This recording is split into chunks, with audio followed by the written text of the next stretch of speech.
नमस्कार दोस्तों। आप सब कुशल मंगल होंगे। जैसा कि अभी आपने देखा कि 10 मार्च को यूपी विधानसभा का रिजल्ट घोषित हुआ और भारतीय जनता पार्टी पूर्ण बहुमत में आ गई। लगभग 275 सीट लेकर आई है गठबंधन के साथ। और अगर देखा जाए तो 255 सीट जो है वो भाजपा की अपनी खुद की है। मतलब वो बिना गठबंधन के भी अपनी सरकार बना सकते हैं। अब बात करेंगे कि भैया बड़ा जोर शोर चल रहा था कि इस बार बीजेपी नहीं आएगी। समाजवादी पार्टी वाले भी जोर लगा रहे थे और आरएलडी वाले ने गठबंधन कर लिया कि किसान आंदोलन के नाम पर भी बीजेपी को हटा देंगे। हिजाब का प्रोपेगेंडा भी चलाया गया, लेकिन बात नहीं बनी और बीजेपी बहुमत में आ गई। तो आज चर्चा थोड़ी लंबी होगी राजनीति पर कि योगी आदित्यनाथ की लीडरशिप में, बाकी हिंदुत्व के एजेंडे पर और हिंदुओं के एक छत्र के नीचे आने पर भी हिंदुओं को बहुत बांटा गया। जो हिंदू वोटर्स था वो बहुत ज़्यादा बट गया। अगर हिंदू वोटर्स बटता नहीं तो 350 सीट भाजपा की आती, जिसमें SC ST OBC और जनरल कैटेगरी के ही वोट बहुत ज़्यादा बट गए। मतलब सब टाइप से वोट बटा। ब्राह्मण क्षत्रिय का समीकरण चलाया गया कि योगी जी ने ब्राह्मणों पर अत्याचार किया और बड़े इनकाउंटर हो गए। मतलब जातीय मतभेद बनाने के लिए खूब प्रयास किए गए, लेकिन ऐसा कुछ भी नहीं है। लेकिन कुछ समाजवादी ब्राह्मण, कुछ आरएलडी के ब्राह्मण, मतलब और कुछ बसपा के, कुछ सपा के, कुछ आपके राजा भैया की एक पार्टी है उसके निषाद तो बीजेपी में है। तो अलग अलग पार्टियों में हर कैटेगरी का, हर जाति का आदमी थोड़ा बहुत है। तो राजनीतिक हथगंडे अपनाए गए कि बीजेपी को हटाना है, लेकिन फिर भी बीजेपी पूर्ण बहुमत की सरकार बनाने में कामयाब हो गई। अब दोस्तों बात करते हैं कि देखिए बीजेपी का जो वोट है, जो सवर्ण वोट है, 80% सवर्ण वोट पेटेंट है। 20% इधर उधर जाता है, लेकिन 80% जो वोट है सवर्ण का, जिसमें ब्राह्मण, क्षत्रिय, वैश्य और कायस्थ आते हैं। ये 4-5 कैटेगरी आती हैं और बाकी पंजाबी और बहुत सारी कैटेगरी आती हैं। जितना भी जनरल कैटेगरी में आता है बंदा वो बीजेपी को सपोर्ट करता है, बीजेपी को वोट करता है। सबसे बड़ी बात यह है कि चुनाव के आखिरी दांव में भी मजहबी रंग दिया गया, हिजाब का प्रोपेगेंडा चलाया गया, लेकिन कामयाबी नहीं मिली विरोधियों को और बीजेपी सरकार आ गई। किसान आंदोलन के नाम पर भी लोगों ने वोट मांगे, किसानों पर अत्याचार किया बीजेपी ने, फलाना ढमकाना, लेकिन फिर भी बीजेपी आ गई। अब बात करते हैं कि बीजेपी का इतना विरोध होने के बाद भी बीजेपी क्यों आई। बुलडोजर बाबा के नाम से मशहूर होने वाले पहले CM योगी आदित्यनाथ जी, जो दोबारा उत्तर प्रदेश के CM बनाए जाएंगे और चीफ मिनिस्टर के पद की शपथ लेंगे। जिम्मेदारी बहुत बड़ी है। 25 करोड़ के आसपास जनसंख्या है, सभी धर्म जाति के लोग यहाँ रहते हैं वो यूपी में।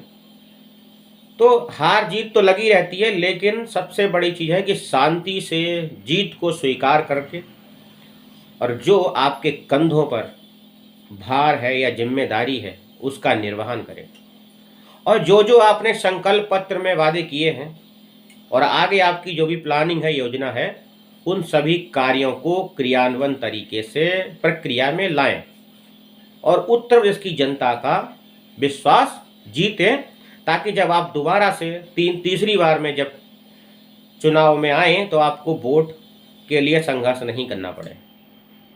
ऐसा आपका प्रतिनिधित्व होना चाहिए और आपकी जिम्मेदारियों का निर्वहन होना चाहिए और आपको ऐसा करना भी चाहिए, क्योंकि जीत और हार लगी रहती है, लेकिन जो व्यक्ति विनर साबित हो जाता है और वो अपने विनर होने पर अहंकार नहीं करता और बड़ी ही विनम्रता से जीत को स्वीकार करता है, एक्सेप्ट करता है, दोस्तों वही एक सबसे अच्छा नेतृत्व करने वाला व्यक्ति माना जाता है, या यूँ कहें बेहतरीन लीडरशिप की पहचान यहीं पर हो जाती है। लेकिन लोग जरा जरा सी बात पर फुदक जाते हैं। आपने देखा होगा अखिलेश यादव ने बहुत ही गलत बयानबाजियां की हैं और उनके समर्थकों ने बहुत ही ज़्यादा अमर्यादित भाषा का इस्तेमाल किया है, इसलिए उनका बेड़ा गर्क हो गया और उनको जो वोट मिलना था वो वोट नहीं मिला, वो वोट जो है बीजेपी में पहुंच गया। अब बात करेंगे युवाओं की पहली पसंद योगी है, ये मैं कह रहा हूँ आपसे, और ये यूपी की जनता भी जानती है कि युवाओं की पहली पसंद योगी क्यों बन गए। बुलडोजर बाबा के नाम से मशहूर योगी बाबा युवाओं की पसंद है। अगर हमारे उत्तर प्रदेश में 100% वोटर की बात करें तो उसमें हिंदू कम्युनिटी की जो वोटर्स है उसमें कम से कम 70% जो वोटर्स है जिसकी एज 18 से 35 मतलब 18 से 35 है, वो सभी वोटर्स योगी बाबा को वोट करते हैं। बेरोजगार हैं, उन्हें कोई मतलब नहीं, लेकिन उनको योगी बाबा चाहिए। योगी आदित्यनाथ को जितना भी वोटर्स है युवाओं का, उसका 60% 60 to 70% वोट योगी को मिला है, भारतीय जनता पार्टी को मिला है। इसलिए भारतीय जनता पार्टी पूर्ण बहुमत में आ गई है, क्योंकि इस बार जो विरोध हो रहा था उससे अच्छों को भी ये एक लग रहा था, कुछ डाउट लग रहा था कि कहीं ऐसा ना हो कि मामला अटक जाए, बहुमत तक में ही कहीं ना सिमट जाए या बहुमत से पहले ही बीजेपी सिमट ना जाए, लेकिन ऐसा कुछ हुआ नहीं। समाजवादी पार्टी ने जोर बहुत लगाया लेकिन वो कुछ नहीं कर पाई। हैदराबाद का ओवैसी भी आया, उसने बहुत जोर शोर लगाया, बीजेपी का विरोध किया, सब कुछ किया, लेकिन वो भी जोर कुछ खास कर नहीं पाया और वो बिरयानी खा के हैदराबाद निकल गया। तो जो युवाओं का जोश और युवाओं की पसंद और युवाओं का वोट जो है वो बीजेपी को गया है। अभी आप 10 युवाओं से पूछेंगे कि आप किसको वोट देंगे, तो सबसे पहले उसमें 8 युवा ऐसे मिलेंगे जो योगी को बोलेंगे और योगी को समर्थन देंगे और योगी जी को ही वोट करने की बात करेंगे। तो युवाओं की पसंद बन रहे हैं योगी जी। बाकी मैं भारतीय जनता पार्टी का नेतृत्व करने वाले जितने भी लीडर्स हैं, कहना चाहूँगा कि अगर आप अपने बीजेपी कार्यकर्ता जो भी आपके धरातल पर मेहनत कर रहे हैं, स्ट्रगल कर रहे हैं आप पार्टी के लिए, क्योंकि दोस्तों कार्यकर्ता बहुत इंपॉर्टेंट पर्सन होता है किसी भी ऑर्गेनाइजेशन के लिए। बड़े बड़े लीडर्स तो मंच पर आकर अपनी क्षमता के अकॉर्डिंग या क्षमता के अनुसार जनता को संबोधित करते हैं और अपनी तरफ आकर्षित भी करते हैं, वोट भी मांगते हैं, लेकिन जो धरातल पर ज़मीनी कार्यकर्ता होता है वो किसी भी ऑर्गेनाइजेशन के लिए, संगठन के लिए बहुत ज़्यादा इम्पोर्टेंट होता है। तो बस यही कहना चाहूँगा कि बीजेपी को सभी कार्यकर्ता जितने भी हैं उनकी वैल्यू समझनी चाहिए और उन सभी कार्यकर्ताओं की सम्मान सहित उनकी सुरक्षा का पूरा जिम्मा लेना चाहिए। और मैं तो ये कहता हूँ कि जितने भी कार्यकर्ता हैं उनकी फैमिली को full support Bharatiya Janata party को करना चाहिए। अगर भारतीय जनता पार्टी अपने कार्यकर्ताओं को तवज्जो देती है, उनको वैल्यू देती है, उनका समर्थन करती है पूरे 5 साल और उनकी हर चीज़ का ख्याल रखती है, उनकी सुरक्षा का ख्याल रखती है, उनकी अर्थव्यवस्था क्या है, डगमगा रही है, किसी की कोई परेशान है या उनकी आर्थिक स्थिति सही नहीं है, उस पर भी भारतीय जनता पार्टी को ध्यान देना चाहिए। जब आप ये सारे काम करने लग जाएंगे या भारतीय जनता पार्टी ये सब करने लग जाएगी तो भारतीय जनता पार्टी को नेक्स्ट इलेक्शन में जो यूपी का इलेक्शन होगा उसमें इतना संघर्ष करना नहीं पड़ेगा। मैं यही कहना चाहूँगा कि अगर जड़ें मजबूत हैं आपके संगठन की, तो जड़ें कौन है? आपके कार्यकर्ता। जो आपके कार्यकर्ता मोहल्ले में, गली में या धरातल पे ज़मीन पे लोगों से मीटिंग करते हैं, मेहनत करते हैं, जी तोड़ मेहनत करते हैं और आप लोगों के लिए मंच भी सजाते हैं कि आपके लोगों के लिए मंच सजाते हैं कि भाई हमारे महामहिम प्रमुख जी आएंगे या हमारे कोई नेताजी आएंगे, उनका सम्मान करेंगे। तो बस यही कहना चाहूँगा कि भारतीय जनता पार्टी को अपने कार्यकर्ताओं को वैल्यू देना चाहिए, उनकी सुरक्षा की जिम्मेदारी लेना चाहिए और उनकी आर्थिक स्थिति पर भी फोकस करना चाहिए कि वो किस तरह से जी रहे हैं, क्या कर रहे हैं।